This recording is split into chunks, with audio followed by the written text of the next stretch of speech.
불링이 뭐냐? 이게 법적으로 이게 중요하거든요. 내 기분만이 중요한 것이 아니기 때문에 고용법에서 공정근로법이라고 하는 이 성문화되어 있는 법에서의 불링은 이렇게 되어 있습니다. 직업 현장에서 이 현장이라고 하면 물리적으로 꼭 회사에 나가야 되는 것만은 아니라 그 환경 전체를 뜻합니다. 퇴근했어도 뭐 고용주로부터 계속 뭐 전화라든지 뭐 폭언이라든지 이런 것들 다 포함하는 직장으로 연결되어 있는 그런 환경 내에서 지속적이고 비합리적인 행동이 그 직원에게 타겟티드 되어서 그 직원의 어떤 정신건강이 될 수도 있고 육체적인 건강이 될 수도 있고 안정감이랄까 이런 데에다가 위해나 위협이 될 수 있는 그런 행위 뭐 하나일 수도 있고요. 그런 행위의 반복일 수도 있습니다. 근데 이제 여기서 이제 repeated라고 하는 부분이 있기 때문에 단 한 번이라기보다는 그게 이제 패턴화되는 것들을 밝힐 수 있느냐 없느냐 뭐 이런 부분들이 중요할 거고 이걸 이제 쉽게 풀어서 우리말로 쓰자면 폭언이라든지 이런 것들도 될 수 있겠고요. 아니면 호주식으로 보면 이제 티징이라고 할 수 있는데 이렇게 막 계속 꼬아가면서 막 이렇게 약 올리는 뭐 이런 것들도 될 수 있겠고요. 그 다음에 굉장히 불쾌할 수 있는 농담 본인 농담이라고 이렇게 떼우려고 하는데 이게 농담이라는 걸로 도저히 받아들여질 수 없는 그런 비합리적인 뭐 그런 사항들 그리고는 이제 또 보이지 않는 또는 대놓고 억압 뭐 이렇게 누르기 뭐 이런 형태가 될 수 있는 것들을 이제 다 포함한다라고 할 수 있겠습니다. 뭐 사례 부분들은 우리 김 변호사님 뭐 봤던 것들 중에서 정말 황당한 거 많지 않습니까? 그죠. 그게 이제 흔히 따돌림, 폭언, 부당 지시 뭐 이런 사례들이 가장 많고 성희롱 이런 것도 다 일종의 불링으로 포함이 될 수 있거든요. 근데 이제 손해배상 관점에서 보면 이런 것들을 입증하시는 부분이 굉장히 중요하실 거고 또 그것 때문에 내가 지속적인 피해를 입었다라는 것들을 입증을 하셔야 되기 때문에 이 부분은 좀 상세히 변호사와 상담을 해서 사건을 준비를 하시는 게 맞습니다.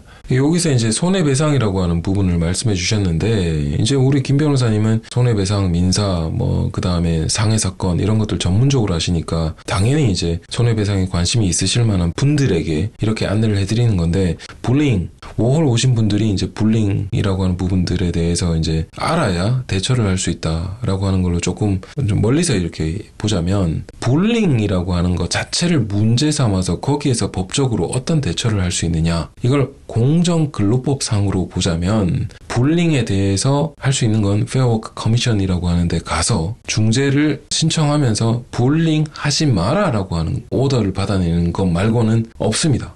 그러니까 반대로 이야기하자면 그 불링으로 인해서 내가 피해를 봐서 그 회사 더럽고 치사해서 때려치울 수밖에 없었다.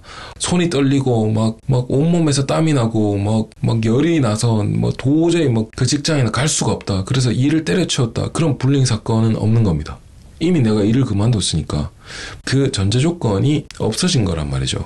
다른 사람에게 불링하지 마시오는 내가 월권이니까 그건 못하는 거거든요. 근데 그러면 손해배상이라는 이야기를 우리 김 변호사님이 해주신 내용은 이 불링으로 인한 정신적 피해라든지 이런 것들이 연계가 되게 됐을 경우에는 이건 산재로 이어질 수 있기 때문에 산재의 경우에는 손해배상이라고 하는 것이 피해자가 주장할 수 있는 또 요구할 수 있는 권리 중에 하나이니까 달라질 수 있습니다. 그러니까 말씀드리고 싶은 내용은 똑같은 어떤 사안 자체가 있더라도 어떤 법을 어떻게 사용하느냐에 따라서 달라질 수 있다. 불링 자체를 막는 것이 목표라면 공정근로법을 써야 될 것이고 불링으로 인한 정신적 스트레스, 피해 이게 너무나 심각해서 그 트라우마가 지속적으로 발생하게 될 경우에 그로 인한 어떤 피해를 보상받고 싶다가 될 경우에는 산재로 끌고 가야 된다라든지 이런 큰 차이가 있다. 뭐 이런 내용을 한번 짚고 넘어가고 싶었습니다. 워홀분들이 이런 불링 사건을 당하시면 어떻게 내가 증명을 하느냐